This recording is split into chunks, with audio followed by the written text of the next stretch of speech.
हाँ, नमस्कार फ्रेंड्स। तो ये स्प्रिंग बोर्ड की ऑनलाइन क्लासेस के अंदर आप लोगों को एक बार फिर से हार्दिक स्वागत है।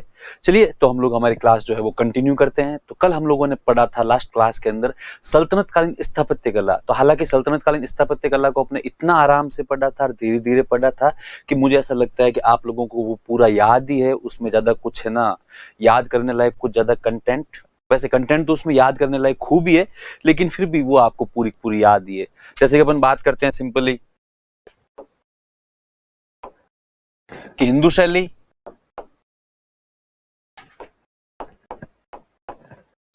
और एक तरफ है इस्लामी शैली। तो हिंदू शैली की बात यदि अपन करें तो हिंदू शैली की जो विशेषताओं की बात करते हैं, तो पहली जो इसकी विशेषता है वो है धरनी। इस धरनी को हम लोग शहतीर भी बोलते हैं। इस्लामी शैली की प्रमुख विशेषता है वो है मेहराब, इसलिए इसको मेहराब भी बोलते हैं। इसकी अन्य विशेषताएं देखते हैं अपन, तो छज्जे, ठीक है। छज्जे के अतिरिक्त यदि अपन बात करते हैं तो है स्तंभ, और इसके अलावा कोष्टक, ब्रैकेट्स। इधर यदि अपन इस्लामी शैली में सब है ना विशेषताओं की बात करें तो मीनार, और मीनार के अतिरिक्त जो है वो है गुंबद, डोम। ये कुछ प्रमुख विशेषताएं। अलंकरण आप लोगों को पता है कि इस तरफ आपके पास सारे ऑप्शन खुले हैं, और इस तरफ अलंकरण ऑर्नामेंटेशन के अंदर यदि अपन लोग देखते हैं तो केवल कुरान की आयतें और उसके अलावा ज्योमेट्रिकल फिगर्स। तो ये इसकी प्रमुख विशेषताएं। भारत के यदि प्रथम मकबरे की बात करें अपन, ठीक है, तो वो है सुल्तानगढ़ी का मकबरा, जिसका निर्माण इल्तुतमिश ने करवाया था। भारत का प्रथम अष्टकोणीय मकबरा, ऑक्टागोनल, तो वो है, ठीक है, खाने जहां तेलंगानी का मकबरा, खाने जहां तेलंगानी, जिसका वास्तविक नाम था कन्नू, और फिरोज के जितने भी इकोनॉमिक रिफॉर्म्स है उसका पूरा पूरा क्रेडिट खाने जहां तेलंगानी या कन्नू को जाता है। इसके अलावा अपन बात करते हैं कि भारत का प्रथम डबल डोम, दोहरे गुंबद वाला मकबरा, तो वो है सिकंदर लोदी का मकबरा। वो आपको लिखवाने के जस्ट अपन ने कल वो जो लास्ट क्लास के अंदर मतलब हम लोगों ने पढ़ा ही था। सैयद काल और लोदी काल को संयुक्त रूप से मकबरों का काल बोलते हैं। ये बात भी आप ध्यान रखना, संयुक्त रूप से क्या बोलते हैं उसको, मकबरों का काल बोलते हैं। इसके अलावा लोदी काल के अन्य प्रसिद्ध मकबरे, लोदी काल की विशेषता अपने को पता है कि एकमात्र ऐसा वंश है जिसके अंदर बेटे अपने पिता के लिए मकबरे का निर्माण करवाएंगे। सिकंदर लोदी ने अपने पापा बहलोल लोदी के लिए मकबरे का निर्माण करवाया, और इब्राहिम लोदी ने अपने पापा सिकंदर लोदी के लिए मकबरे का निर्माण करवाया था। बस इतना सही है। इसके अलावा लोदी काल के अन्य प्रसिद्ध मकबरों की बात करें तो खाने है ना, बड़े खां का मकबरा, छोटे खां का मकबरा, दादी का मकबरा, पोती का मकबरा, एटसेट्रा, ये कुछ जो है वो प्रसिद्ध मकबरे हैं। तो खैर, आज हम जो बात करेंगे आगे साहित्य की, लिटरेचर की। तो जब अपन लिटरेचर की बात करते हैं तो सल्तनत कालीन साहित्य, ठीक है। कई बार आप लोगों को ऐसा लगता होगा कि मैं बहुत धीरे धीरे पढ़ाता हूँ, स्लो पढ़ाता हूँ, ठीक है। तो शायद मुझे भी कभी कभी ऐसा लगता है कि मैं थोड़ा यूं धीरे धीरे पढ़ाता हूँ, पर इसके पीछे कारण है, मेरा नहीं, पूरे स्प्रिंग बोर्ड परिवार का ही कारण है कि हम लोग ऐसा कहते हैं कि जल्दी का काम शैतान का, या जल्दी आप कर करके कचरा तो काट सकते हो, ठीक है, लेकिन उससे चीजें आपको याद नहीं होती है। इसलिए हम लोग थोड़ा रिवीजन पे भी ज्यादा फोकस करते हैं। ज्यादा इंपॉर्टेंट टॉपिक होते हैं उनको भी थोड़ा बहुत धीरे धीरे पढ़ाते हैं, ताकि आपके फंडे क्लियर रहे, आप लोगों को सारी चीजें याद रहे। क्योंकि हमारा उद्देश्य जो है वो आपका आरएस के अंदर सिलेक्शन करवाना है, ना कि आपके बैच को फटाफट खींच के क्लोज करना है या फिर बंद करना है। चलो, तो अपन बात करते हैं सल्तनत कालीन साहित्य की। सल्तनत कालीन साहित्य की, सल्तनत कालीन साहित्य के अंदर अपन सबसे पहले जिस राइटर की बात करेंगे उसका नाम है हसन निजामी। और हसन निजामी की जो पुस्तक है वो है ताजुल मासीर, ताजुल मासीर। तो देखिए, वैसे तो मैंने आपको कहा है कि ये लिटरेचर जो है वो पूरा का पूरा मेंस का टॉपिक है, मतलब है ना, प्री और मेंस दोनों का ही टॉपिक है। लेकिन फिर भी आप कभी कभार थोड़ी रिस्क ले सकते हो। यदि कोई एक सिंगल व्यक्ति है और उसकी एक ही पुस्तक है तो उसके सवाल आने की संभावना थोड़ी कम रहती है मेंस के अंदर। प्रीलिम्स के अंदर तो देखो फिर भी हो सकता है कि मतलब सॉरी, प्रीलिम्स में आता ही है खैर, पर मेंस के अंदर कोई भी व्यक्ति जो भी पेपर सेट करता है वो यूं सोचेगा कि मैं केवल एक किताब के लिए इस बंदे को दो एक नंबर का एडवांस, साहब ये जो एडवांटेज क्यों, मतलब क्यों दूं। लेकिन कोई भी ऐसा लेखक जिसकी एक से ज्यादा पुस्तकें हैं वो आपको याद करनी पड़ेगी।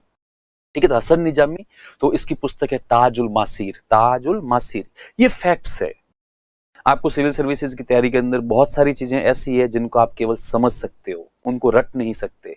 बहुत सारी चीजें ऐसी है जिनको आप केवल रट सकते हो, समझ नहीं सकते। तो यहाँ पे ये केवल रटने वाली बातें हैं।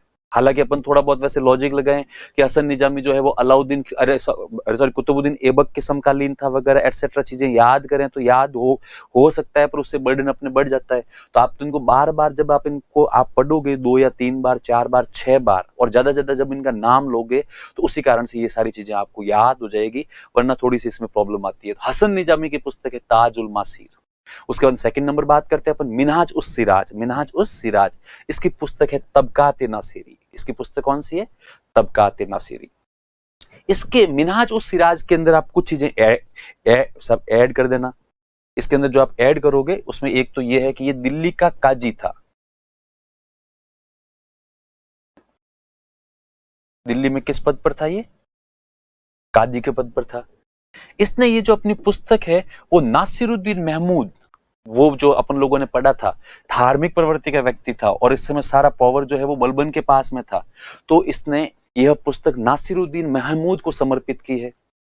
ठीक है। और इसका नाम अपने पहले भी आया हुआ है, क्योंकि हम लोगों ने जब पढ़ा था कि रजिया की असफलता का कारण, तब ये मिनहाज उस सिराज अपनी पुस्तक तबकात नासिरी में लिखता है कि रजिया के अंदर एक योग्य शासक बनने के सारे गुण थे, लेकिन बस एक ही कमी थी कि वो एक स्त्री थी, और पुरुष प्रधान समाज ने उसको एक है ना लड़की के रूप में या स्त्री के रूप में स्वीकार नहीं किया, क्योंकि उनको ऐसा लगता था कि ये उनके ऊपर एक प्रकार का, ये मतलब उनका अपमान है कि ऐसा पुरुष प्रधान समाज के ऊपर एक महिला शासन कर रही है। इसलिए अमीर अधिकतर जो है वो इसके विरुद्ध हो गए थे। तो ये जो ओपिनियन है वो इसी का है, मिनहाज उस सिराज का। ठीक है।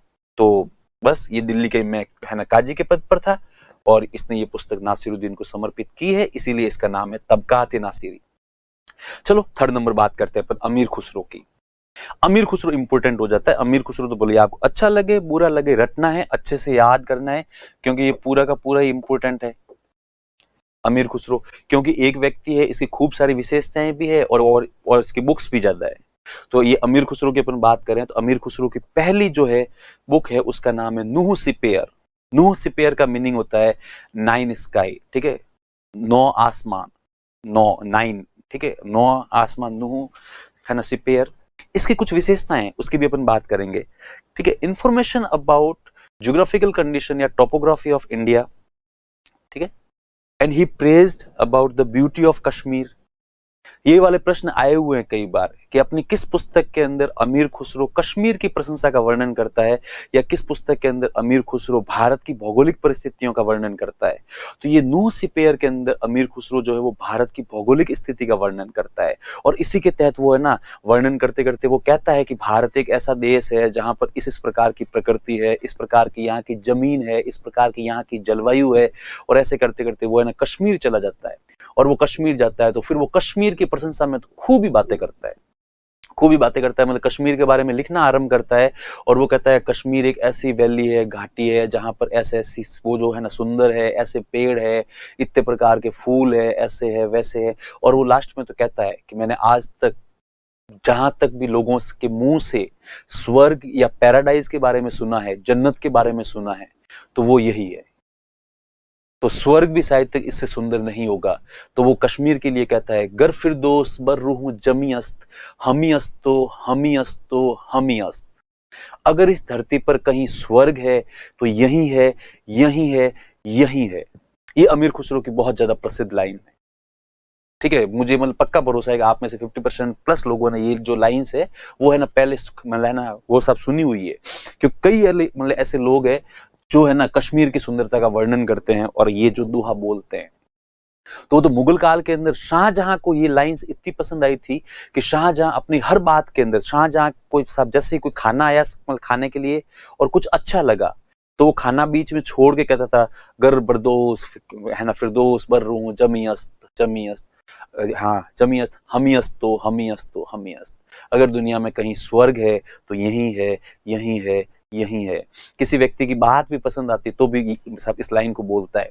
उसके बाद में इसने जब दिल्ली के अंदर लाल किले का निर्माण करवाया तो वहां पर खास महल के अंदर ऊपर लिखवाया था इस लाइन को और कोई भी व्यक्ति आता, शाहजहां को जैसे ही कोई बात पसंद आती तो शाहजहां उससे कहता है ना, पढ़ा लिखा है क्या? आगे वाला कहता हाँ साहब। तो पढ़ क्या ही लिखा हुआ है ऊपर, तब वो आदमी पढ़ता था, तब वो आदमी क्या ही करता था, पढ़ता था उसको, और वो कहता था साहब यहाँ पर लिखा हुआ है गर फिरदौस बर रहूं जमी अस्त हमी अस्तो हमी अस्तो हमी अस्त। अगर फिरदौस बर रहूं जमी अस्त हमी अस्तो हमी अस्तो हमी अस्त। इसका मतलब मैंने 5 बार बता दिया, अगर इस धरती पर कहीं स्वर्ग है तो यही है, यही है, यही है। यही है का मतलब स्प्रिंग बोर्ड में, ठीक है ना। चलो, आप लोग भी सोच रहे होंगे कि यार हर चीज के अंदर मार्केटिंग। फिर अमीर खुसरो की सेकंड नंबर पुस्तक किरान उस सादेन, किरान उस सादेन। इस पुस्तक का नाम मैंने पहले आपके आगे लिया था, ठीक है, और इसका जो कंटेंट है, उसका कंटेंट के बारे में भी अपने बात हुई थी पहले, ठीक है, कि बुगरा खां व कैकुबाद का संवाद। याद तो आ ही गया होगा आप लोगों को, क्योंकि अपन इतना आराम से पढ़ रहे हैं धीरे धीरे। तो बुगरा खां और कैकुबाद का संवाद है वो इस पुस्तक के अंदर मिलता है। आपको पता है कि बुगरा खां बलबन का बेटा है, बलबन का प्रिय बेटा महमूद सब लड़ते हुए मारा गया, सब है ना लड़ते हुए मारा गया। तो बलबन ने डिसाइड किया कि वो बुगरा खां को अपना उत्तराधिकारी घोषित करेगा, लेकिन बुगरा खां ने साफ साफ मना कर दिया, कहा नहीं, मेरे को बनना ही नहीं उत्तराधिकारी। तब इस बात पर पिता पुत्र के बीच में थोड़ी बहस होती है, और वो है ना बलबन बुगरा से कहता है चल भग यहां से। तो बुगरा चला जाता है। थोड़ी देर बाद में कैकुबाद आता है, इस बुगरा खां का बेटा। तो वो बलबन ने पूरी पूरी बात बताई, क्योंकि इसने कैकुबाद ने पूछा कि क्या बात है दादू, आज आपका मूड थोड़ा सा खराब है। तब उसने कहा कि वो है ना निकम्मा तेरा बाप, उसकी वजह से खराब है। कैकुबाद ने ऐसी बात है कि आप चिंता मत करो, मैं जाके पापा को समझा के आता हूं। तो हुआ तो ऐसा था, कैकुबाद गया था बुगरा खां को समझाने, क्योंकि एक है ना बुगरा खां फिलोसफर था, अनुभवी व्यक्ति था। इसने बुगरा खां ने उल्टा कैकुबाद को समझा दिया, और कैकुबाद समझ भी गया, और कैकुबाद को फटाफट समझ में आ गया कि पापा की बात ज्यादा सही है, दादू की बात में ज्यादा दम नहीं है। तो ये इसका जो है वो कंटेंट है ना, conversation of Bughra Khan and Kaiqubad. उसके बाद में बात करते हैं अपन थर्ड नंबर पुस्तक की, जिसका नाम है मिफ्ता उल फुतूर। मिफ्ता उल फुतूर, ये सारे नाम तो याद ही करने पड़ेंगे आपको। एक एक है ना चिट्ठी के ऊपर लिख के आपको जेब में डालने पड़ेंगे, और दिन में 3-3 4-4 बार आप निकाल के पढ़ोगे तो 1-2 दिन में याद हो जाएंगे। इस प्रकार के केवल हिस्ट्री में नहीं, और भी कोई फैक्ट्स हो तो ऐसे याद करने होते हैं। मिफ्ता उल फुतूर, जलालुद्दीन खिलजी की जानकारी। ये पुस्तक के अंदर जलालुद्दीन खिलजी के बारे में पूरी जानकारी मिलती है, मिफ्ता उल फुतूर। उसके बाद में अब जो बुक आएगी वो ऑलरेडी आप लोगों को राजस्थान की हिस्ट्री के अंदर पढ़ी हुई है, इसलिए इसको याद करने में कोई तकलीफ नहीं आएगी।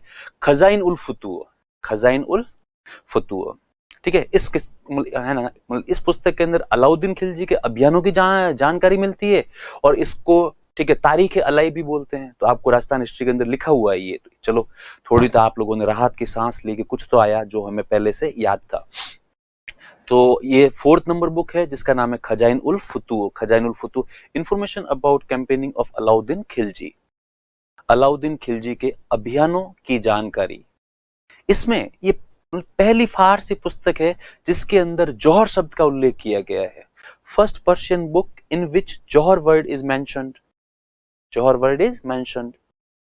तो इसके अंदर एक्चुअली है ना रणथंबोर अभियान का उल्लेख मिलता है पूरा का पूरा, कि हमीर चौहान पराजित हो गया, और हमीर चौहान के पराजित होने के बाद में जब अलाउद्दीन खिलजी की सेनाएं जब सब किले के अंदर एंटर हो गई, तो वहां पे बहुत सारे लोगों ने अपनी है ना अपनी इज्जत बचाने के लिए आत्महत्याएं कर ली थी। तो हमीर चौहान की बेटी है वो भी पानी के अंदर कूद गई थी, पानी के अंदर डूबकर मर गई थी, तो उसकी सब मृत्यु हो गई। तो उसके बाद में इसने अमीर खुसरो ने अपनी इस पुस्तक के अंदर जौहर शब्द का उल्लेख किया है, पर टेक्निकली वो एक्चुअली जौहर नहीं था। अपने आप पे जौहर का अर्थ होता है अग्नि स्नान करना, अग्नि के अंदर प्रवेश करना, लेकिन फिर भी ये एक प्रकार का मतलब है ना, उसने कहा यही है जौहर, क्योंकि उसको अमीर खुसरो को यही समझ में आया कि भारतीय नारियां यही चाहती है कि भाई दुश्मन उसके हाथ लगाए उससे पहले अपन खुद ही वो मतलब वो है ना मृत्यु को प्राप्त हो जाए। और उसको अमीर खुसरो ने एक्चुअली जौहर शब्द दिया था, जब अपने यहाँ पर जौहर का मतलब होता है अग्नि परीक्षा। तो इसका ध्यान रखना आपके अनुसार। इसके अनुसार हमीर की बेटी ने जल जौहर किया था। इस पुस्तक का अन्य नाम है तारीख अलाई। अन्य नाम क्या है? Tarikh Alai. First Persian book in which Jauhar word is mention, according to it daughter of Hamir committed jal Jauhar, other name तारीख अलाई, तारीख अलाई। उसके बाद में अपन बात करते हैं अमीर खुसरो की नेक्स्ट 5वीं जो बुक है उसका तुगलकनामा। ये बहुत इजी है, नाम याद करने में भी इजी है, और इसका जो इसकी जो जानकारी है इसके सब इस बुक से जो भी इंफॉर्मेशन मिलती है वो भी बहुत इजी है। कि नाम तुगलक है ना, तुगलकनामा है, सीधी सी बात है। तुगलक शासकों के बारे में जानकारी मिलती है पूरी पूरी, ठीक है। आरंभिक जो भी तुगलक, जब तक अमीर खुसरो जीवित था तब तक इसने जितना भी तुगलकों के बारे में जानता था वो सब कुछ इसने इसके अंदर लिखा है। तो ये तो नाम याद करना भी है ना, वो सब आसान है। 6 नंबर जो पुस्तक है उसका नाम है आशिकी या आशिका। आशिकी या आशिका, ये भी बहुत आसान है। इसके अंदर अलाउद्दीन खिलजी के बेटे खिज्र खान और देवल रानी, जो कर्ण, जो गुजरात का शासक है ना कर्ण बघेल था, उसकी बेटी देवल रानी की कहानी है पूरी की पूरी, ठीक है। तो ये आशिकी या आशिका, ये खिज्र खान देवल रानी से शादी कर लेता है। इस शादी के अंदर खूब सारी समस्याएं पैदा होती है। इसी कारण से खिज्र खान और अलाउद्दीन खिलजी के बीच में रिश्ते खराब हो जाते हैं और पूरी कहानी जो है वो एक ड्रामे के रूप में आगे बढ़ती जाती है। तो ये पूरा पूरा इसके अंदर मिलता है। तो तुगलक शासकों की जानकारी आशिकी या आशिका। तो अमीर खुसरो की हम लोगों ने 6 पुस्तकें देखी। तो पहले के 3 नाम आपके लिए मुश्किल हो सकते हैं, नू सिपेयर, किरान उस सादेन, मिफ्ता उल फुतूह। उसके बाद में 3 नाम आपके लिए बिल्कुल ही आसान है, क्योंकि तारीख अलाई के बारे में आपने पहले पढ़ रखा है। तुगलकनामा बहुत ही आसान है। और आशिकी यार आशिका, ये तो शब्द ही वैसा है, आदमी एक बार सुन ही लेना तो ही उसके दिमाग से निकले ही नहीं। ये तो नहीं भी सुने तो भी आदमी के दिमाग से निकलता नहीं है। चलो ठीक है, आशिकी या Ashiqa, story of Khizr Khan and Deval Rani. तो अब इसी के साथ आप लोग ऐसा सोच रहे होंगे कि अमीर खुसरो समाप्त हुआ। नहीं, ये केवल अमीर खुसरो की पुस्तकें समाप्त हुई है। एक्चुअली अमीर खुसरो का मतलब यदि प्रश्न आएगा तो कुछ ऐसा आएगा कि अमीर खुसरो का सांस्कृतिक योगदान बताएं, कल्चरल है ना, कल्चरल कंट्रीब्यूशन ऑफ अमीर खुसरो। तो इसके बारे में अपन बात करते हैं कि सांस्कृतिक योगदान के बारे में। तो एक तो अमीर खुसरो जो है एक सूफी संत था, ठीक है। अमीर खुसरो की बातें अपने पहले भी हुई है। अमीर खुसरो जो है वो सूफी संत निजामुद्दीन औलिया का शिष्य था। हालांकि दोनों की एज में कोई बहुत ज्यादा फर्क नहीं था, लेकिन फिर भी अमीर खुसरो जो है वो निजामुद्दीन औलिया को अपना शिष्य मानता था। और उस जमाने के अंदर है ना, निजामुद्दीन औलिया और अमीर खुसरो की जो गुरु शिष्य का प्रेम था, जिसको सूफीवाद में बोलते हैं पीर मुरीद परंपरा, गुरु शिष्य परंपरा, उसके बारे में अपन बाद में पढ़ेंगे, पीर मुरीद के बारे में। तो वो बहुत ज्यादा प्रसिद्ध था, बहुत ज्यादा प्रसिद्ध था। मतलब अमीर खुसरो निजामुद्दीन औलिया साहब को इतना पसंद करता था गुरु के रूप में जिसकी कोई हद ही नहीं थी। तो कहते हैं ना, एक छोटा बच्चा कैसे दिन भर अपनी मम्मी के पीछे पीछे घूमता रहता है, मतलब कोई काम नहीं धाम नहीं, पर वो हमेशा ही अपनी वो सब है ना, वो मतलब अपने बस है ना, सब जिधर मम्मी जाएगी उधर उधर घूमता रहता है। तो कई बार मम्मी होती है वो भी इरिटेट हो जाती है बच्चों से और कहती है कि काम करने दे किचन में, और भी कोई भी क्या रात दिन ऐसे ही पीछे पीछे घूमता रहता है ना। बट मारवाड़ कहावत मतलब मारवाड़ी में गार लार टोगड़ियो फरे फरेरियो, गाय के पीछे जैसे उसका बछड़ा घूम रहा हो ना वैसे घूमता है। तो कहते अमीर खुसरो ऐसे कैसे अपने गुरु के साथ छोड़ता ही नहीं था। तो वो हर आदमी को प्रिवेसी चाहिए थोड़ी बहुत, वो भी चाहता है एकांत में जाकर कहीं पे बैठे। तो निजामुद्दीन औलिया साहब एक दिन भड़क गए। निजामुद्दीन औलिया साहब ने कहा, क्या यार तू रात दिन मेरे पीछे पीछे घूमता रहता है खुसरो। अमीर खुसरो का सब लेना, करूं क्या गुरुजी, आपको देखूं नहीं तो मन नहीं लगता, थोड़ी देर आपको देखूं नहीं मेरे दिमाग में एक ही प्रश्न आता है, आप हो कहाँ। तो ऐसे करके गुरु शिष्य के बीच में मतलब ऐसी कभी कभार बातें होती रहती थी। तो एक दिन निजामुद्दीन औलिया ने कहा, अरे इतना भी किसी से लगाव रखना अच्छी बात नहीं है, मैं एक दिन मर जाऊंगा फिर। तो अमीर खुसरो एक मतलब है ना हल्की सी स्माइल दी। अमीर खुसरो ने कहा, हाँ कि वैसे मृत्यु तो शाश्वत है, जिसका भी जन्म हुआ है वो तो सब मरेगा ही मरेगा, लेकिन आपने मतलब आपके बिना मैंने कभी जीवन की कल्पना करी नहीं, इसलिए तो हो ही नहीं सकता कि मैं आपके बिना जीवित रहूं। आप मरोगे समझो मैं भी मर गया। तो वो निजामुद्दीन औलिया और बाकी वाले जितने भी लोग थे उनको लगा कि यूं ही थोड़ा इमोशनल, थोड़ा भावुक हो रहा है, इसलिए ऐसी ऐसी बातें कर रहा है। तब है ना अमीर खुसरो ने सबकी तरफ देखा, भावुक नहीं हो रहा हूं, वास्तव में मेरे शरीर से, मेरी आत्मा से आवाज आती है कि मैं औलिया साहब के बिना जीवित रह ही नहीं सकता। और वास्तव में 1325 को निजामुद्दीन औलिया साहब की मृत्यु हो गई। निजामुद्दीन औलिया साहब की मृत्यु हुई तो हालांकि जितने भी उनके शिष्य थे वो सारे चिंतित हुए, मतलब बहुत सारे डिसाइपल्स थे पास में, लेकिन अमीर खुसरो भी उसमें से एक था। तो सबको अमीर खुसरो की चिंता ज्यादा हुई। सबको लगा यार अमीर खुसरो कैसे इस दुख को सहन करेगा। लेकिन अमीर खुसरो के बारे में लिखते हैं कि अमीर खुसरो की आंख में एक आंसू तक नहीं आया। अमीर खुसरो चुपचाप खड़ा रहा। चुपचाप खड़े होने के बाद में इसने कहा, चलो भाई अब जो होना था वो तो हो ही गया, इनकी मृत्यु हो गई है, तो अंतिम संस्कार की तैयारियां करते हैं अपन। तो अंतिम संस्कार की तैयारियों की बात चली तो अब सब और भी जो दूसरे वाले उनके जो फॉलोवर्स थे निजामुद्दीन औलिया साहब के, उनको मतलब एकदम से चिंता हुई, क्योंकि जब किसी की मृत्यु होती है उसका कोई खास आदमी बिल्कुल भी नहीं रोए, इसका मतलब सदमा बहुत गहरा लगा है। तो ये गहरे सदमे का प्रतीक होता है। तो उसके बाद में ये लोग निजामुद्दीन औलिया साहब को वहां पे सब है ना, हाँ सब है ना दफन करने के लिए लेके गए। दफन करने के लिए ये लेके गए तो अमीर खुसरो ने उस पूरे में मतलब अच्छे तरीके से सब है ना हिस्सा लिया। हिस्सा विस्सा लेकर उनको वहां पे दफना भी दिया, और दफनाने के बाद में पूरा प्रोसेस खत्म हुआ, और प्रोसेस खत्म होने के बाद में सबने कहा लोग है ना चलो वापस चलते हैं। अमीर खुसरो उनका कहाँ पे जा रहे हो, पागल हो क्या? तो वो बाकी वालों का क्यों कैसे कर, देखो तुम लोग लगे हाथ यहाँ पे आए हुए हो, और अब इतने सारे लोग इकट्ठे हो रखे हो, और अपने पास फावड़े कुदाली वगैरह जो भी है खड्डा वड्डा खोदने का सामान। तो बाकी वालों का हाँ तो मेरी भी कब्र खोद दो यार यहाँ पे पास में, वरना आप जाएंगे फिर वापस आएंगे तो तुम लोग यूं ही दुखी हो जाओगे। तब लोगों को लगा कि इसके सदमा वास्तव में गहरा ही बैठा है। उन्होंने लोगों ने कहा अरे तू है ना चल चल प्लीज। उसने कहा नहीं मैं मजाक नहीं कर रहा हूं, मैंने तुम लोगों से पहले ही कहा था मैं मेरे गुरु के बिना जीवित रहने के बारे में कभी सोच ही नहीं सकता, इसलिए तुम लोग लगे हाथ है ना खड्डा खोद दो, मेरी जब भी मृत्यु होगी तब मुझे लेके आ जाना यहाँ पे है ना दफना देना। तो वो अमीर खुसरो को लेके गए सबके बीच में बिठाया, और सबको चिंता हुई कि कहीं ये पता नहीं कहीं भाग भाग नहीं जाए। तो हालांकि देखो टेक्निकली तो वास्तव में अमीर खुसरो की मृत्यु निजामुद्दीन औलिया साहब की मृत्यु के कुछ महीनों बाद में हुई थी, कुछ महीने या कुछ दिन थे। पर इतिहास को थोड़ा रोचक बनाने के कारण बहुत सारे इतिहासकार लिखते हैं कि जिस दिन निजामुद्दीन औलिया साहब की मृत्यु हुई थी उसी दिन ही मतलब 24 घंटे के अंदर अंदर जो है वो अमीर खुसरो की भी मृत्यु हो गई थी। तो वो एक्चुअली एक सांकेतिक भाषा है। सांकेतिक भाषा का मतलब है एक्चुअली निजामुद्दीन औलिया साहब की मृत्यु के बाद में अमीर खुसरो कुछ बोला भी नहीं, ना तो रोया ना कुछ बोला, सदमा इतना गहरा था चुपचाप बैठा, और फिर कुछ दिनों या महीनों बाद में शायद तक उसको हार्ट अटैक आ गया। हार्ट अटैक आ गया तो लोगों ने कहा कि लो साहब ये लो अमीर खुसरो भी गया। तो वो लोगों ने कहा अमीर खुसरो तो उसी दिन चला गया था जिस दिन औलिया साहब चले गए थे। तो ये एक थोड़ी सी उपमा हो गई थी, ठीक है। तो हाँ ये इनका गुरु शिष्य का प्रेम था। तो चलो अपन आराम से एक बार स्टार्ट करते हैं कि सूफी संत था, ठीक है, अमीर खुसरो निजामुद्दीन औलिया साहब का प्रिय शिष्य था। निजामुद्दीन औलिया साहब जो 7 सुल्तानों के कहना समकालीन रहे थे, 7, और ये अमीर खुसरो ये भी 7 सुल्तानों के समकालीन रहा था। ये तो मैंने आपको कहा ही है कि दोनों मतलब है ना दोनों की एज में ज्यादा फर्क नहीं था। फारसी लेखक था। ये सारी बुक्स जो है वो सारी पर्शियन लैंग्वेज में ही है, वो मैं आपको बाद में लिखवाऊंगा बार बार के। ये सारा साहित्य जो है वो फारसी भाषा में ही है।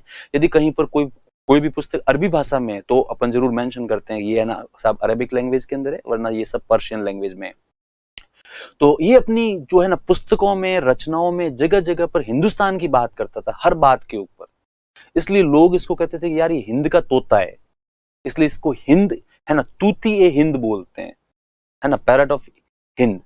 हर बात के अंदर हिंद की बात करता है। जैसे तोता नहीं होता है, उसने एक बार कोई बात साहब है ना रट ली तो उसके बाद में कोई भी व्यक्ति आएगा उसको वो बस है ना वो की वो बात करेगा। तो ये हर बात के अंदर हिंदुस्तान की बात करता था, इसलिए इसको तूती ये हिंद बोलते हैं, ठीक है। संगीत के अंदर इसका कॉन्ट्रीब्यूशन अच्छा था, अच्छा क्या काफी अच्छा था, ठीक है। इसको एक्चुअली कव्वाली का वो है ना जनक कहते हैं। कव्वाली क्या होती है आप लोगों को पता है, दो टीम आमने सामने बैठती है और आमने सामने बैठने के बाद में कंपटीशन के रूप में गाते हैं वो लोग, और वो जो भी वहां पे दर्शक होते हैं वो लास्ट में यूं है ना कहते हैं कि आज यार ए टीम का पलड़ा भारी था, या फिर एक कोई कहेगा आज बी टीम का पलड़ा जो है वो है ना भारी है। तो इससे क्या होता है कंपटीशन की भावना कहीं ना कहीं अच्छी होती है। तो ये ख्याल भी सबसे पहले अमीर खुसरो के दिमाग में आया था, क्योंकि सूफीवाद के अंदर संगीत का विशेष महत्व है, जिसको समा बांधना कहते हैं। संगीत और नृत्य इन दोनों को संयुक्त रूप से समा बोलते हैं, ठीक है। ये जब अपन सूफीवाद पढ़ेंगे तब इसको और भी वो सब डिस्कस करेंगे। तब इसने कहा कि अपन लोग सारे एक ग्रुप में बैठ के गाते हैं, फायदा क्या है इससे, कोई डेवलपमेंट तो हो नहीं रहा है म्यूजिक के अंदर, बाकी वाला उनका डेवलपमेंट ही है। इसने डेवलपमेंट ऐसे नहीं होता है, थोड़ा जब कंपटीशन होता है ना तब होता है विकास डेवलपमेंट। तो फिर मतलब इसने क्या, तो इसने कहा कल से अपन है ना एक नई चीज नई स्टाइल में गाएंगे, और उस स्टाइल का नाम होगा कव्वाली। तो करेंगे क्या, तो एक तरफ टीम होगी ए और एक तरफ टीम होगी बी। इसमें मेंबर होंगे 3 4 5 जितने भी है, इसमें भी 3 4 5। पहले ये गाएगी, फिर इसको ये टीम काउंटर करेगी, ये गाएगी, फिर वापस ये गाएगी, फिर वापस ये गाएगी, ये गाएगी, चलता रहेगा। तो जो दर्शक दीर्घा है वो लास्ट में कहेगी कि आज यार बी टीम का पलड़ा कहो ना, कुछ भी कहो, आज नहीं बी टीम का पलड़ा था साहब है ना, पलड़ा भारी था। तब इनको लगेगा कि यार अपने को भी मेहनत करनी चाहिए। तो इससे संगीत का विकास होगा। इसके अलावा इसने अमीर खुसरो ने जो तराना, गजल, ख्याल, इन सब के अंदर भी अपना योगदान दिया। गजल क्या होता है आपको पता है, एक उदास सा आदमी ठीक है, हाथ में हारमोनियम लेके बैठ जाता है, धीरे धीरे गाता रहता है। बहुत सारे लोग गजल सुनने के जो है वो शौकीन होते हैं। एक होता है तराना। तराना का मतलब होता है हाई पिच के अंदर गाने गाना, ठीक है, लॉन्ग पिच में। कि मतलब यार हम मतलब आपको सिंपल सा गाना गाना है कि भाई आपको इतना ही गाना है आ रे, तो किसी को गाना आ रे, लेकिन वो आ रे फिर ऐसे नहीं करते, फिर वो यूं लॉन्ग पिच में गाएंगे पूरा, मतलब है ना, ढंग से। एक होता है ख्याल।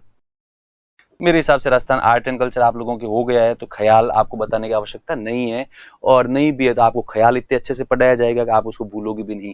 तो इसके अंदर भी इसका योगदान है अमीर खुसरो का। इसके अलावा अमीर खुसरो ने जो संगीत के अंदर क्या किया, सितार का आविष्कार किया। एक म्यूजिक इंस्ट्रूमेंट है जिसका नाम है सितार, आप लोग सब उससे परिचित हो। तो अमीर खुसरो ने एक्चुअली नोटिस किया कि एक इंडियन इंस्ट्रूमेंट है जिसका नाम है वीणा। वीणा से भी आप लोग सभी परिचित हो, वरदे वरदे वीणा वादिनी, जो है ना माता सरस्वती के हाथ में जो इंस्ट्रूमेंट होता है उसको बोलते हैं वीणा। तो इसने कहा वीणा बहुत अच्छा इंस्ट्रूमेंट है, लेकिन वीणा जो बहुत बड़ा है, ठीक है। फिर एक मतलब है ना पर्शियन इंस्ट्रूमेंट था सारंगी, वो बहुत छोटा था, ठीक है, तंबूरा। तो फिर इसने क्या किया कि सब है ना, तंबूरा बहुत छोटा है, वीणा बहुत ज्यादा बड़ा है, इसलिए उसने इन दोनों को मिक्स करके एक नया वर्जन निकाला, और सब उसका नाम इसने रखा सितार।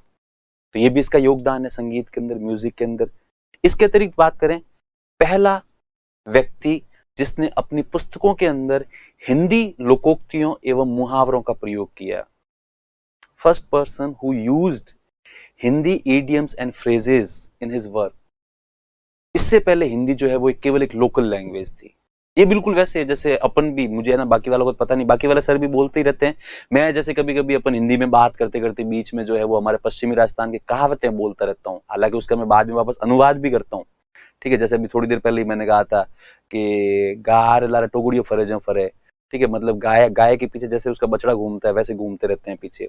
तो ये होता है। तो भाई जैसे अपन हिंदी बोलते बोलते, जैसे मतलब आप में कई लोग होते हैं जो बीच में अपनी जो लोकल जो लैंग्वेज होती है उसका यदि कोई एक सेंटेंस डाल दिया, या फिर कोई भी एक इडियम्स या फ्रेज डाल दी, तो वैसे के वैसे बस वो सेम बात है। तो उस जमाने के अंदर हिंदी बिल्कुल वैसे ही थी, लेकिन इसने जो है वो फारसी भाषा के अंदर हिंदी लोकोक्तियों और मुहावरों का प्रयोग किया। तो ये था अमीर खुसरो। ये क्या था? अमीर खुसरो। अपन एक बार देख लेंगे अमीर खुसरो के बारे में। ये तो पुस्तकें हो गई पूरी पूरी, अमीर खुसरो ही चल रहा है अभी भी, तो आप उसके अमीर खुसरो के नीचे देख लेना। खुसरो निजामुद्दीन औलिया का शिष्य था। निजामुद्दीन औलिया का शिष्य था। Khusro was a disciple of Nizamuddin Auliya and he was a Sufi saint, और वह सूफी संत था। वो क्या है? सूफी संत था। ठीक है, इसे हिंद का तोता कहा जाता है। तूती ए हिंद, प्रॉपर वर्ड ये है, तूती ए हिंद मतलब हिंद का तोता। खुसरो इज नॉन एज तूती ए हिंद, हिंद का तोता, या parrot of Hind, parrot of Hind. फिर यह 7 सुल्तानों के समकालीन था। ही वॉज कंटेम्परेरी ऑफ 7 सुल्तान।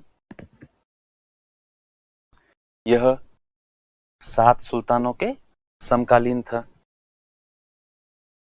फिर यह प्रथम व्यक्ति था जिसने अपनी रचनाओं में हिंदी लोकोक्तियों एवं मुहावरों का प्रयोग किया। He was the first person who used Hindi idioms and phrases in his work. In his work. तो ये प्रथम व्यक्ति था जिसने अपनी पुस्तकों में हिंदी लोकोक्तियों एवं मुहावरों का प्रयोग किया। इसने संगीत में योगदान दिया।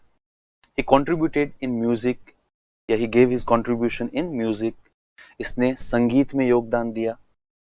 इसने तंबूरा एवं वीणा को मिलाकर सितार का आविष्कार किया। He invented sitar by using tambura and veena. ध्यान रखना, तंबूरा पर्शियन इंस्ट्रूमेंट है और वीणा इंडियन।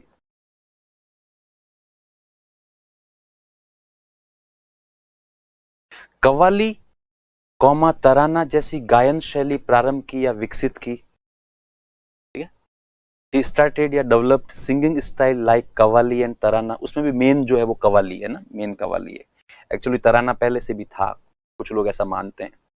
He started या developed singing style like qawwali and तराना।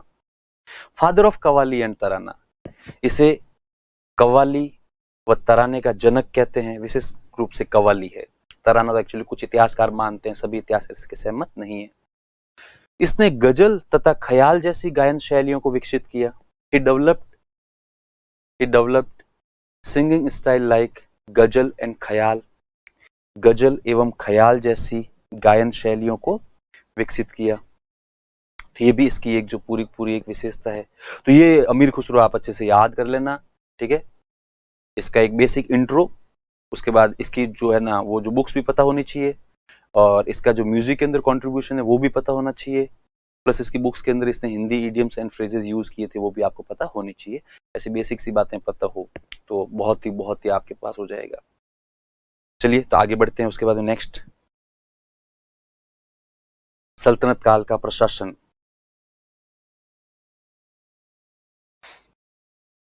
एक बुक यहाँ पे लिख लें आप, अबू बकर इसामी की है ना।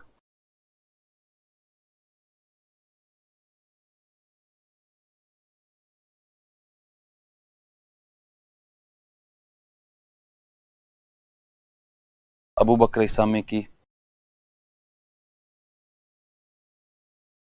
फुतूहुस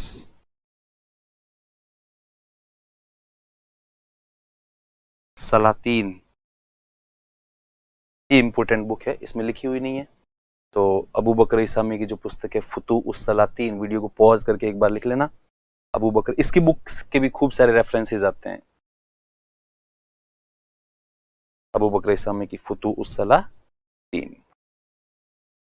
चलिए, सल्तनत काल का प्रशासन, सल्तनत काल का प्रशासन। अभी मैं आप लोगों को बता दूं कि आरपीएससी ने प्री का सिलेबस है वो चेंज किया है, तो आप प्री का नया सिलेबस है वो एक बार आप है ना डाउनलोड कर लें आरपीएससी की वेबसाइट के ऊपर जाकर, और उसको देख लेना, और उसको याद करने की ज़्यादा आवश्यकता नहीं है, बहुत सिंपल है। मेरे हिसाब से शायद वो लास्ट क्लास में बात हुई थी, नहीं एक्चुअली अलग बैच में हुई थी, हाँ ठीक है। तो उसको आप याद कर लेना। और ऐसा लग रहा है कि हो सकता है मेंस का सिलेबस भी चेंज हो सकता है, ठीक है। तो मेंस का सिलेबस चेंज होगा तो हालांकि कोई बहुत बड़े चेंजेस नहीं होंगे, और यदि चेंजेस होंगे तो वो आप लोगों के फेवर में ही होंगे। आप लोगों के फेवर के मतलब है कि हो सकता है कि अभी क्या एक्चुअली बहुत सारे सब्जेक्ट्स को ऐड कर रखा है, तो हो सकता है कुछ सब्जेक्ट्स को वो उसमें से हटा भी दे, छोटे छोटे सब्जेक्ट्स है वो, तो वो अपन देखते हैं। अभी वर्तमान के सिलेबस की यदि अपन बात करें, अभी जो वर्तमान में है, चेंज होने के बाद में अपन एक बार वापस बात कर लेंगे कि वर्तमान के अंदर प्रशासनिक जो स्थिति है, ठीक है, एडमिनिस्ट्रेशन जो है वो केवल प्री में है, मेंस के अंदर नहीं है, केवल प्रीलिम्स के अंदर। इसमें ऐसे कोई सवाल आएगा तो केवल प्रीलिम्स में आएगा, मेंस में नहीं आएगा। इसलिए इसको बहुत ज्यादा कंठस्थ करके याद करने की आवश्यकता नहीं है, 2-4 बार बस है ना रिवीजन कर लो, उससे आपको याद हो ही जाएगा। याद हो जाएगा मतलब आपको केवल वहां पे ऑप्शन कैच करना है कि भी ये जो भी प्रीलिम्स का सवाल आएगा उसमें जरूर आपके पास सामने कम से कम ऑप्शन होंगे ABCD, तो आप देखते ही पहचान जाओगे कि ये तो पक्का ही नहीं है, ये भी नहीं है, इन दोनों में से कोई न कोई होना चाहिए, ठीक है। 50-50 का चांस है आपके पास में, उसमें भी आपको थोड़ी देर में क्लिक कर ही जाता है कि नहीं यार मैं 3-4 बार रिवीजन किया हुआ तो यही सही है, बस इतना सही अपने को पता होना चाहिए, ज्यादा कुछ नहीं।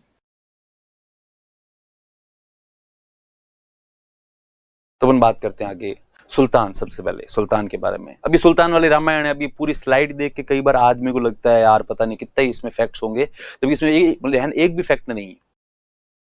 ये बहुत ही सिंपल सी बातें हैं जो आप यूं एक बार थोड़ा सा अपने दिमाग के खिड़की दरवाजे खुले रख के एक बार सुनो तो आपको समझ में आ जाएगा।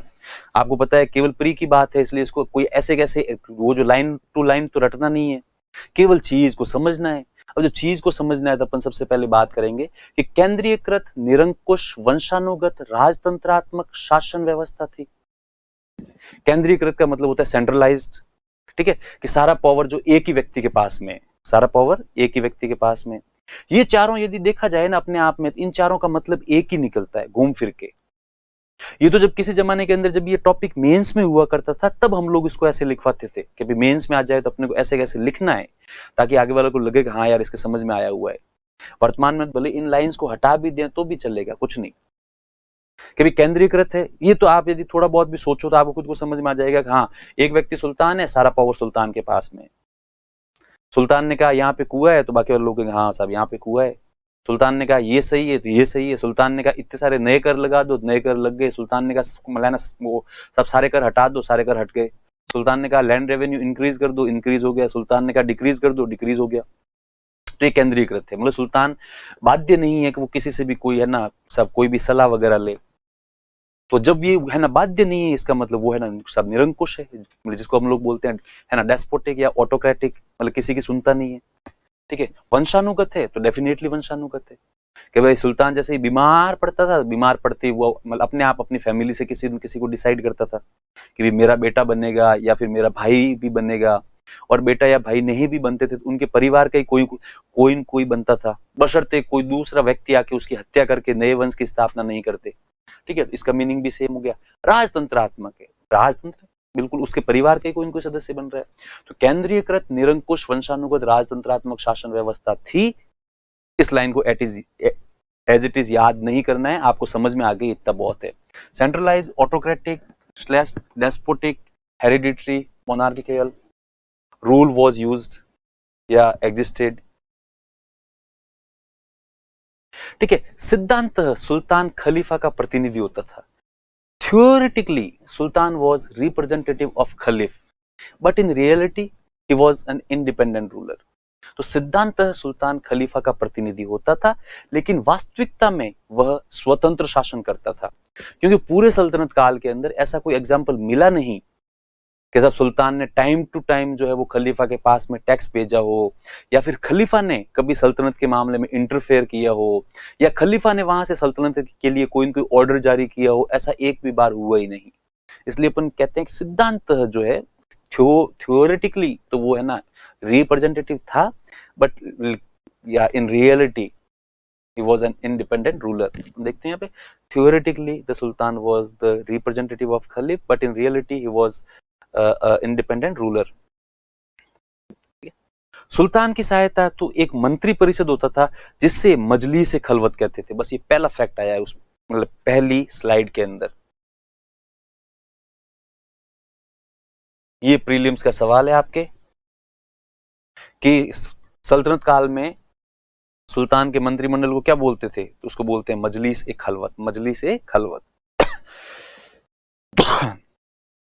इधर देख लो, आप पढ़ लो एक बार। देयर वाज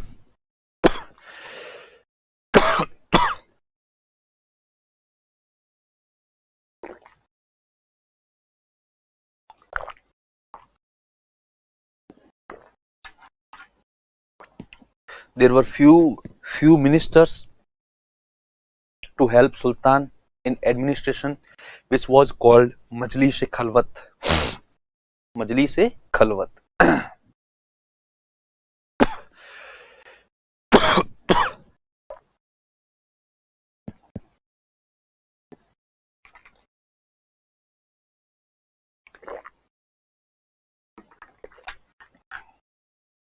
मजलिस ए खलवत,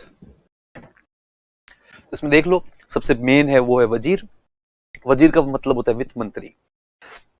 कई बार लोग जो है वो इसको प्राइम मिनिस्टर मान लेते हैं, जबकि वजीर एक्चुअली वित्त मंत्री होता था। हाँ, कभी कभार सुल्तान की एब्सेंस के अंदर वो प्राइम मिनिस्टर की तरह रोल प्ले करता था, वरना टेक्निकली वजीर जो है वो हमेशा फाइनेंस मिनिस्टर ही होता था। वो तो क्या चेस के अंदर वजीर का रोल इतना इंपॉर्टेंट हो जाता है कि अपने को लगता है कि वजीर तो वजीर ही होता होगा। लोगों ने वजीर नाम से मूवी भी बना दी कि वो सबको इधर उधर खिलाता है, वरना वास्तव में वजीर जो होता था वो होता था वित्त मंत्री। उसके बाद दो ये पोस्ट है वो इंपॉर्टेंट है। वहां पे एक तो सब वजीर कोई नहीं पूछता, ये वाला प्रश्न सब पूछते हैं। ठीक है, कि मुशरिफ मुमालिक क्या होता था, तब अपन कहते हैं महालेखाकार, कि जितना भी पैसा खर्च होता था उसको सबको जो है, ठीक है, ये एक एक रुपए की एंट्री करता था। ठीक है, जिसको अपन बोलते हैं अकाउंटेंट जनरल, इंग्लिश में क्या बोलते हैं, अकाउंटेंट जनरल। तो मुशरिफ ए मुमालिक, अकाउंटेंट जनरल, ये वजीर सब है ना, वजीर का सब ऑर्डिनेट होता था। दूसरा है मुस्तफी ए मुमालिक, ठीक है, महालेखा परीक्षक, ऑडिटर जनरल, ये वजीर के अधीनस्थ होता था। मुस्तफी ए मुमालिक ये भी, तो ये दोनों वजीर के अधीनस्थ है। ये जो टर्म है वो यहाँ पर सल्तनत काल में भी है आपके, और उसके बाद में जो है आपका जो है ना मुगल काल, वहां पे भी है। बस फर्क इतना है कि वहां पे केवल ये मुशर्रिफ रह जाएगा और ये केवल मुस्तफी रह जाएगा, आगे का ए मुमालिक गायब हो जाएगा, आगे का ए मुमालिक समाप्त हो जाएगा। तो ये जो पोस्ट है इनको आप ध्यान रखना, इनको एक दो बार पढ़ लेना, इसमें से प्रश्न आया हुआ है कभी कभार। उसके बाद में अपन बात करते हैं विभिन्न विभाग कि मतलब है ना वो जो अदर डिपार्टमेंट्स है उनके बारे में अपन बात कर रहे हैं। तो इसमें से अधिकतर तो जो है वो अपने पढ़ा हुआ है, अधिकतर क्या है आपके पढ़ा हुआ है। दीवान इंशा, तो पत्राचार विभाग, कोई ज्यादा इंपॉर्टेंट नहीं है, क्योंकि आप लोगों ने इतनी मूवीज वगैरह देखी है यार, उसके अंदर कोई भी व्यक्ति कोई भी मैसेज लेकर आता है या कोई भी बात बताता है, आगे वाला कहता है इंशाअल्लाह, ठीक है। तो इंशा तो मतलब है ना वो जो है ना वो सब, और वो जो है ना वो जब पहले के जमाने में पत्र लिखते थे तो उसके ऊपर हेडिंग यही होती थी इंशाअल्लाह, और ये न्यूज है जो भी सब वो जो भी फारसी में लिखते थे। तो इंशा विभाग का मतलब होता है पत्राचार विभाग, बस इतना सा ध्यान रखना और कोई नहीं है। दीवान बरीद, ये सब इतनी बार आ गया है कि अब तो आप लोगों को याद हो ही गया होगा कि दीवान बरीद की स्थापना बलबन ने की थी। उसके बाद में अलाउद्दीन खिलजी ने, ठीक है, शहनाए मंडी की सहायता है तो कुछ गुप्तचर अपॉइंट किए थे जिनको बोलते थे बरीद। तो ये दीवान बरीद, ये एक्चुअली डिपार्टमेंट का नाम है, डिपार्टमेंट का क्या है नाम है। दीवान अर्ज, ये सारा अब रिपीटेशन चलेगा आपके थोड़ी देर 5 मिनट तक। दीवान अर्ज, तो दीवान अर्ज के बारे में अपन लोगों को पता है कि इसकी स्थापना भी बलबन ने की थी, ठीक है, और ये एक सैनिक विभाग था। और इसको याद नहीं करोगे तो भी चलेगा। 2018 के अंदर आया था है ना दीवान अर्ज की स्थापना किसने की थी, उसका बोलना सही जवाब था बलबन। हालांकि दीवान अर्ज का जो है ना प्रमुख होता था उसको बोलते थे आरिज मुमालिक। ये डिपार्टमेंट है और ये उसका हेड है, हेड को क्या बोलते हैं आरिज मुमालिक। तो एक्चुअली अर्ज से आरिज हुआ, और ए मुमालिक उस समय लगता ही था। जैसे दीवान बरीद का जो हेड है उसको बोलते थे बरीद मुमालिक, पर वो चूंकि इतना आसान है इसलिए हम लोग यहाँ पे लिखवाते नहीं है, बरीद मुमालिक। फिर एक दीवान वकूफ, दीवान वकूफ, ये भी पहले लिखा हुआ है आपके एक्सपेंडिचर डिपार्टमेंट, व्यय विभाग, एक्सपेंडिचर डिपार्टमेंट। इसकी स्थापना जलालुद्दीन खिलजी ने की थी, जलालुद्दीन खिलजी ने की थी। मार साहब, मैंने आपको कहा भी था ना कि टीचर होते हैं जो मतलब अधिकतर टीचर है वो एक रुपए का हिसाब मतलब है ना हिसाब रखते हैं, या फिर बुजुर्ग व्यक्ति होता है वो भी एक रुपए का हिसाब होते हैं साहब है ना रखते हैं। इसके अलावा कुछ प्रॉपर बिजनेस क्लास है, बिजनेस ग्रुप है, ठीक है ना, कम्युनिटी है, वो भी एक रुपए का हिसाब रखते हैं। वरना अपने जैसे ज्यादातर लोग तो बिल्कुल लापरवाह होते हैं, कुछ पता ही नहीं रहता क्या चल रहा है और क्या नहीं चल रहा है। तो दीवान वकूफ का काम यही होता था कि पैसा कहाँ कहाँ पे खर्च हो रहा है। उसके बाद अपन बात करते हैं दीवान नजर। नेक्स्ट जो है वो क्या है, दीवान नजर, तेरी नजर किधर है। इसको अपन ज्यादातर लोगों से जब भी पूछते हैं दीवान नजर के बारे में बताओ, तो लोगों को लगता है कि नजर मतलब किसी के ऊपर नजर रखना, ठीक है, मतलब गुप्तचरी करना। फिर आदमी के दिमाग में आता है कि नहीं यार, गुप्तचरी के लिए तो ऑलरेडी दीवान बरीद है, फिर ये नजर क्या है। हालांकि अब तक तो आप लोगों ने पढ़ ही लिया होगा पीछे, उपहार विभाग, गिफ्ट डिपार्टमेंट था ये पूरा का पूरा। तो आप लोगों ने कभी कभार मूवीज के अंदर सब है ना वो जो देखा होगा कि कोई भी व्यक्ति आता है तो आगे वाले व्यक्ति को कहता है साहब मेरी तरफ से एक छोटा सा नजराना आपके सम्मान में, मतलब मेरी तरफ से एक छोटी सी भेंट है ना। नजराना का मतलब ही होता है गिफ्ट, तो मेरा एक है ना छोटा सा नजराना आप स्वीकार करें, ऐसा आपने कई बार देखा होगा। तो इसके आगे आप जरूर लिख देना, यहाँ पे भी लिखा हुआ नहीं है। स्टेब्लिश्ड बाय मोहम्मद बिन तुगलक, मोहम्मद बिन तुगलक।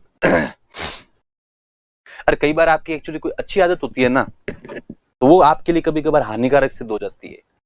मोहम्मद बिन तुगलक के अंदर खूब कमियां थी, अच्छी बातें भी खूब थी, पर उसके अंदर एक भी अच्छी बात थी कि यह ना दिलदार था।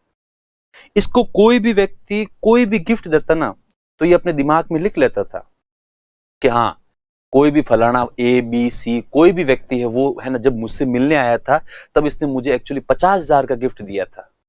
तो फिर इसके दिमाग में होता है कि भाई इसको ये गिफ्ट वापस लौटाना तो है।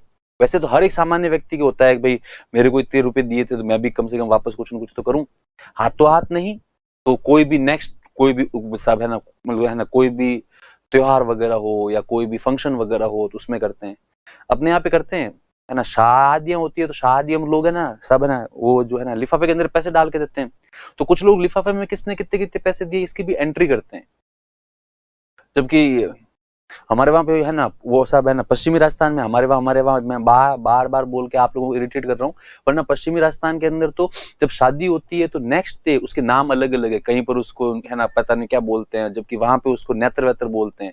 तो अब उसके अंदर बाकायदा सारे लोग सभा के अंदर जाते हैं, अर्थात एक मीटिंग में जाते हैं, वहां पे सारे लोग बैठते हैं, सारे लोगों के लिए कहना चाय पानी वगैरह उसकी भी व्यवस्था होती है, और वो साथ ही साथ एक आदमी बाकायदा हाथ के अंदर एक पूरा रजिस्टर लेकर बैठता है, और फिर बाकी वाले लोग अपनी अपनी तरफ से 50, 100, 500, 1000 जितनी उसकी इच्छा है उस हिसाब से वहां पे देते रहते हैं, और वो व्यक्ति पूरा पूरा लिखता है, और वो लिखने के बाद में उसको चेक करता है, और वो चेक करने के बाद वापस उसके वहां जो जो लोग आए थे उसमें से यदि किसी और के वहां पे शादी है तो वो उस स्पाइरल को या फिर रजिस्टर को खोल के देखता है कि साहब है ना रामचंद्र जी मेरे यहाँ पे शादी में आए थे, तो उन्होंने मेरे भाई के बहन के किसी के भी तो साहब कितने रुपए दिए थे, तो साहब 501 दिए थे।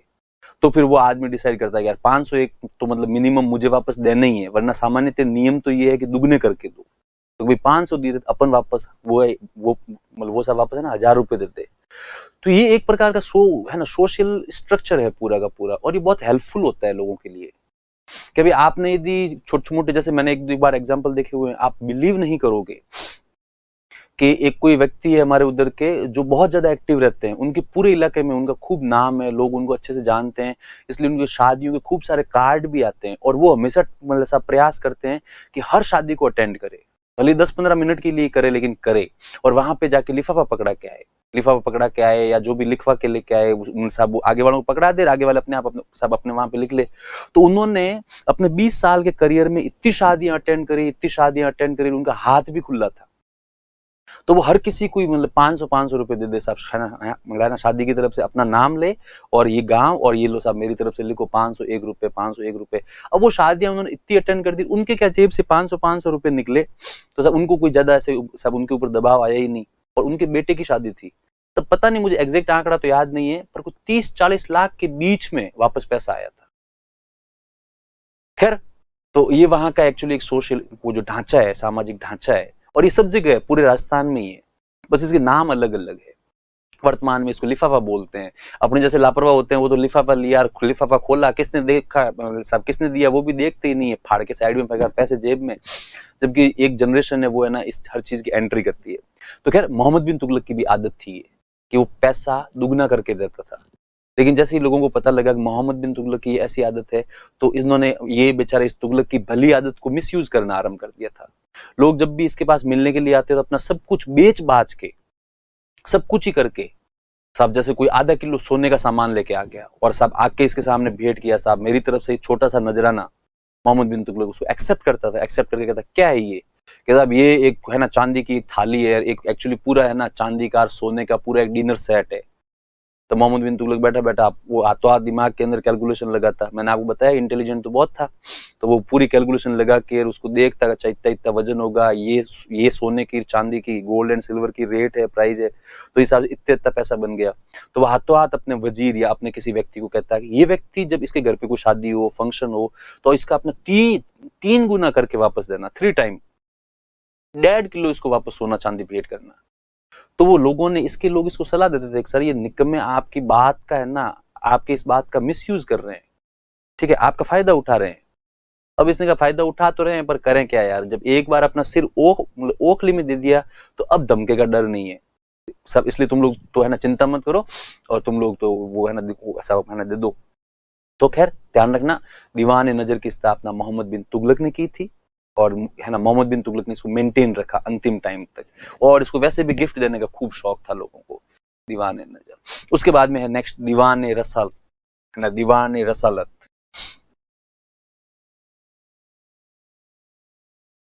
ये इंपॉर्टेंट है, ठीक है। विदेश विभाग एक्चुअली फॉरेन डिपार्टमेंट था, ये दीवान रसलत जो है वो फॉरेन डिपार्टमेंट था, विदेश विभाग। उसके बाद में दीवान मुस्तक राज, दीवान मुस्तक राज, राजस्व विभाग रेवेन्यू डिपार्टमेंट है ये, दीवान मुस्तक राज रेवेन्यू डिपार्टमेंट।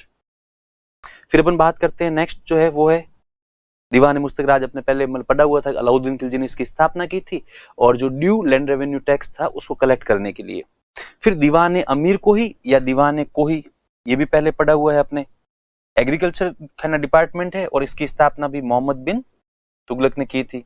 याद आ गया होगा आपको कि मोहम्मद बिन तुगलक ने गंगा यमुना दोआब के अंदर टैक्स इंक्रीज किया, ठीक है, 1/2 कर दिया था, 50% कर दिया था। और बाद में जब उसको पता लगा कि वहां पे एक्चुअली अकाल पड़ गया है, किसानों की स्थिति खराब नहीं है, तो मोहम्मद बिन तुगलक ने खुद ने वहां का दौरा किया, वहां पे 10 महीने रुका। उसके बाद में उसने किसानों के कल्याण के लिए इस है ना डिपार्टमेंट की स्थापना की, दीवान कोही या दीवान अमीर कोही, तो ये एग्रीकल्चर डिपार्टमेंट है। दीवान इस्तिहाक या इस्तिहाक, ये भी हम लोगों ने पढ़ लिया, इस्तिहाक, ठीक है, कि इसकी स्थापना फिरोज तुगलक ने की थी। मैंने आपको कहा है ना, अब आपको पूरा रिवीजन ही चलेगा, ऑलमोस्ट रिवीजन, इसके अलावा और कुछ भी नहीं है। प्रसिद्ध अधिकारी, फेमस ऑफिसर, इसको भी अपन लोगों ने कई बार पढ़ लिया है, क्योंकि इसमें से कुछ तो इतने इंपॉर्टेंट है भी नहीं। जैसे अमीर शिकार, तो उस जमाने के अंदर हेड ऑफ हंटिंग डिपार्टमेंट, कि उस जमाने के अंदर ये पबजी, ये याहू, पता नहीं, याहू तो खुद ही आउटडेटेड हो गया, ये है ना पबजी, और भी क्या है पता नहीं, आप कौन कौन से गेम्स खेलते हो आजकल, या फेसबुक, ट्विटर, ये है ना, ये सब कुछ थे नहीं, तो आदमी टाइम पास कैसे करे, क्योंकि एक्चुअली टेलीविजन, इंटरनेट कुछ भी नहीं था, तो आदमी उस जमाने में टेलीविजन सब है ना अपने टाइम पास के लिए, छोटे छोटे बच्चे होते थे वो तो छोटे छोटे गेम्स खेलते थे घरों के बाहर, बड़े जो होते थे उनको यूं लगता था शिकार पे चलते हैं, अपन हंटिंग पे जाते हैं, तो अक्सर इनकी पार्टी जो है वो हंटिंग पे जाती थी, और 2-2 3-3 दिन तक वहीं जंगल में रहती थी, मसान वगैरह लगा के। तो इसकी पूरी व्यवस्था करता था वो था अमीर शिकार, तो ये सुल्तान के लिए शिकार की व्यवस्था करता था पूरा का पूरा, कोई नहीं पूछता क्योंकि नाम में शिकार है। अमीर आखुर, अश्व अधिकारी, हेड ऑफ हॉर्स डिपार्टमेंट, इसका आपने कई बार बात होगी कि ऐसा कौन सा जानवर होता है जिसके खुर होते हैं, तो वो होता है घोड़ा। घोड़े के क्या होते हैं, खुर, उसके जो नीचे खुर होते हैं उसमें बकायदा एक प्लेट लगाकर उसके अंदर कीले वीले भी लगाते हैं। तो अमीर आखुर, अश्व अधिकारी, हेड ऑफ हॉर्स डिपार्टमेंट। अमीर हाजिब, अमीर हाजिब, यार ये तो ठीक है, अमीर आकुर से तो याद है, ये तो आजकल ये जनरेशन खत्म हो गई, वरना पहले लोग जो है अपने जो जूते वगैरह खरीदते थे ना गांवों में, जूतियां वगैरह अभी भी पूर्णतया समाप्त तो नहीं हुई है, तो उसके नीचे जूती या जूता कुछ भी खरीद लिया, उसके नीचे लेदर की एक अलग से सॉल लगाते थे, या फिर जो टायर नहीं होते पुराने यूज टायर, इसको काट के जो मोची बैठते थे वो है ना जूतियों के नीचे ऐसे लगाते थे ताकि साहब है ना जूती घिसे नहीं। तो मैं तो एक जगह ऐसे स्कूल में पढ़ता था, वहां पे नीचे लोग जो है ना वो बकायदा स्टील की या लोहे की लगा के आते थे प्लेट्स। तो मैं उनसे पूछता था यार ये भाई तेरा जूता इतना अच्छा है, नीचे खुर क्यों लगा है ये? तो उसने खुर के फायदे दो है, एक तो जूता घिसता नहीं है, मैं हाँ मान लिया, और है ना दूसरा जब है ना वो आपके किसी से लड़ाई वड़ाई हो ना तो ये खुर बहुत काम आते हैं। उसको पता नहीं कुछ शायद है ना, मेरे हिसाब से लोकल लैंग्वेज में, सॉरी लोकल क्या उसको, वैसे वो जो खुर होते थे वो नीचे से नारंगी टाइप से दिखते थे, इसलिए उसको कुछ लोग नारंगी बोलते थे, कुछ लोग खुर भी बोलते थे। पर आजकल जो है इस प्रकार के लोगों को देखना मैंने ऑलमोस्ट काफी टाइम हुआ देखा नहीं है, हो सकता है गाँवों में प्रचलन होगा।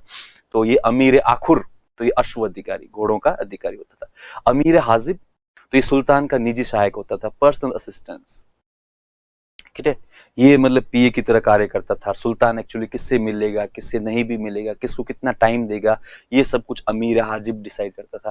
तो शिकार, आखुर, हाजिब, इन सब के पद के ऊपर जो है वो साबाना बलबन रहा हुआ है। बलबन क्या है, रहा हुआ है।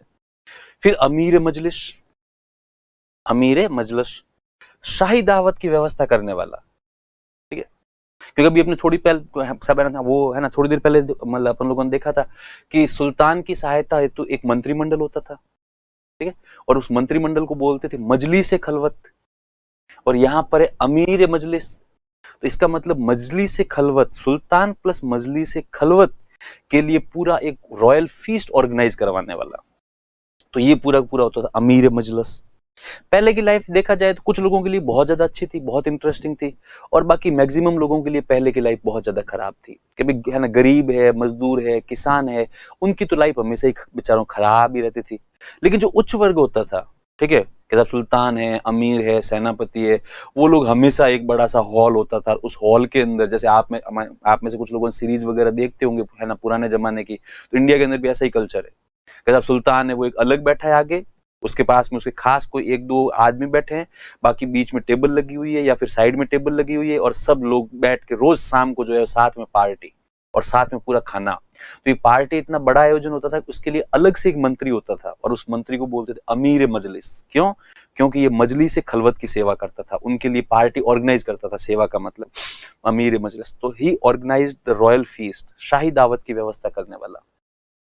और शाही दावत उस समय अक्सर चलती रहती थी रोज ही, कि आज भी दावत है, आज भी क्या है, दावत है। फिर है बर्बक। नेक्स्ट क्या है? बर्बक। तो शाही दरबार की सभी है ना प्रक्रियाओं का प्रमुख, कि शाही दरबार के अंदर क्या क्या होगा, किसका सिटिंग अरेंजमेंट मतलब है ना कैसे होगा, ये सारी सारी प्रक्रियाएं जो है वो बर्बक देखता था। बर्बक या बारबक। तो बस इतना सा है, इनको एक बार पढ़ लेना 2 बार। अमीर शिकार कोई पूछता नहीं है, खुर आपको याद हो ही गया है, हाजिब आपको याद है, अमीर मजलिस आपको याद है, शाही दावत, बर्बक जरूर आपके पहली बार आया है, कि शाही दरबार की सभी है ना प्रक्रियाओं का प्रमुख, सभी प्रक्रियाओं का प्रमुख। वकील दर। वकील दर, ये भी बहुत सिंपल है। अपन नहीं कहते अरे पढ़ लो रे, आरएस की तैयारी ढंग से कर लो, एक बार मतलब आरएस बन गए तो लाइफ बन जाएगी, वरना दर दर की ठोकर खाएगा। दर दर की क्या खाएगा? ठोकर खाएगा। वरना वरना लोग वैसे ताना भी तो मारते हैं, अच्छा उनका छोरा दर दर की ठोकरें खाता, भीख मांगता हुआ फर रहा है। तो दर का मतलब ही होता है घर का प्रमुख दरवाजा, घर का प्रमुख दरवाजा। तो ये एक्चुअली होता था वकील दर। तो वकील दर जो शाही महल होता था, मतलब है ना सबका है ना वो सब मकान का प्रमुख दरवाजा, उसके अंदर की सारी रिक्वायरमेंट्स को फुलफिल करना। तो ये होता था वकील दर, कि शाही महल की सभी आवश्यकताओं की पूर्ति करने वाला। गैस, नमक, मिर्च। अब आप में से कोई यूं सोचेगा अरे सर उस जमाने में गैस होता ही नहीं था। अरे तो ये मजाक की बातें होती है, आप समझा करो। ठीक है, हम तो ये कई बार बोल देते हैं कि भाई अच्छा बलबन ने वहां से उसको फोन किया और कहा हेलो बता, तो कई स्टूडेंट नीचे मैसेज करते हैं सर उस जमाने में मोबाइल थे ही नहीं। अरे तू समझो, थोड़ा तो बातों को भी क्या है समझें। तो ये होता था तो वकील इधर, तो शाही महल की सभी आवश्यकताओं की पूर्ति करने वाला। अपन यूं सिंपल भाषा में कह दो लूण मरच, ठीक है, हैंग हमारे वो कहा मतलब कहावत है कि है ना तोमड़ियों तेरे होना मोंगे। मतलब जब आप घर से अलग होते हो और उसके बाद में आपका खुद का अलग से किचन होता है, तो किचन के खर्चे बहुत ज्यादा बढ़ जाते हैं। तो यहाँ तो शाही महल था, इसलिए किचन की रिक्वायरमेंट बहुत ज्यादा थी। इसके अलावा फर्नीचर या और भी छोटी मोटी सारी जो है ना रिक्वायरमेंट्स को उसको पूरा करता था वकील दर। उसके बाद में अपन बात करते हैं शहनाए पिल।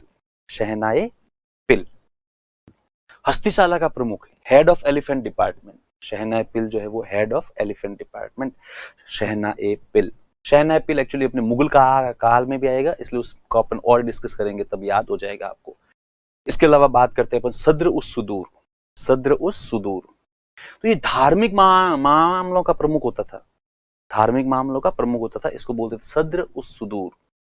क्योंकि धार्मिक मामले उस जमाने में ज्यादा है ना महत्वपूर्ण होते थे, विशेषकर सल्तनत काल में और मुगल काल में। क्यों? क्योंकि उस जमाने के अंदर इनकी राजनीतिक महत्वाकांक्षाएं तो थी सुल्तानों की, साथ ही साथ धार्मिक महत्वाकांक्षाएं ज्यादा थी कि येन केन प्रकरण कैसे करके भी जो है वो अधिक से अधिक हिंदुओं का धर्मांतरण करवाया जाए और सब अधिक से अधिक लोगों को जो है वो मुस्लिम बनाया जाए। तो सब इसके लिए साम दाम दंड भेद। अब हालांकि कुछ सुल्तान हुए जो बहुत ज्यादा रूढ़िवादी हुए, कुछ जो हुए बिल्कुल भी रूढ़िवादी नहीं थे, कुछ थे मध्यम सब है ना मध्यम वो मार्गी थे। इसलिए सब उस जमाने में गरीबी ज्यादा थी तो इनको ऑप्शन भी ज्यादातर मतलब एक्चुअली आर्थिक फायदे वाले ही मिलते थे। कैसा मुस्लिमों के ऊपर कर बहुत कम है जबकि हिंदुओं के ऊपर टैक्स बहुत ज्यादा है। तो फिर ये जो भी होते थे लोग वो यूं जाके हिंदुओं को लोभ देते थे कि तुम लोग इस्लाम स्वीकार कर लोगे तो तुम्हारा जो टैक्स वाला है ना ये कम हो जाएगा, इससे तुम्हारा फायदा हो जाएगा, तो हम तुम्हारी ये भी करेंगे, इसके अलावा हम तुम्हारी ऐसे ऐसे हेल्प करेंगे। तो ये सारे मामले सद्र उस सुदूर देखता था। धार्मिक मामलों का प्रमुख, हेड ऑफ रिलीजियस अफेयर्स या रिलीजियस अफेयर डिपार्टमेंट। उसके बाद में काजी उल कजात, तो वो तो एक सिंपल है, काजी साहब ये सबके सुना हुआ है, काजी उल कजात। ठीक है, तो प्रमुख न्यायाधीश। तो हालांकि इस काल के अंदर जो है वो कई बार एक्चुअली क्या होता था, काजी उल कजात और सद्र उस सुदूर दोनों आमने सामने हो जाते थे, क्योंकि ये धार्मिक सब मामलों का प्रमुख है और काजी उल कजात है वो है ना न्यायाधीश है, जज है। इसने कोई भी फैसला दिया तो सद्र उस सुदूर इसका विरोध करता था। सद्र उस सुदूर कोई भी डिसीजन लेता तो ये काजी उसका विरोध करता था। इसलिए ये लोग करते क्या थे, एक ही व्यक्ति को दोनों पदों पर अपॉइंट करते थे। कहता आप ही सद्र उस सुदूर और आप ही काजी हो, तो आगे वाला आदमी भी राजी हो जाता है। मुगल काल आते आते तो ये फिक्स ही हो गया था। इसमें से काजी उल कजात में से उल कजात हट गया, और सब है ना, सद्र उस सुदूर से सद्र हट गया। मतलब ये अपन थोड़े दिनों बाद मुगल काल पढ़ेंगे तब अपन देखेंगे। फिर तो अपन लिखेंगे सद्र कौमा काजी, इसका मतलब धार्मिक मामलों का प्रमुख एवं प्रमुख न्यायाधीश।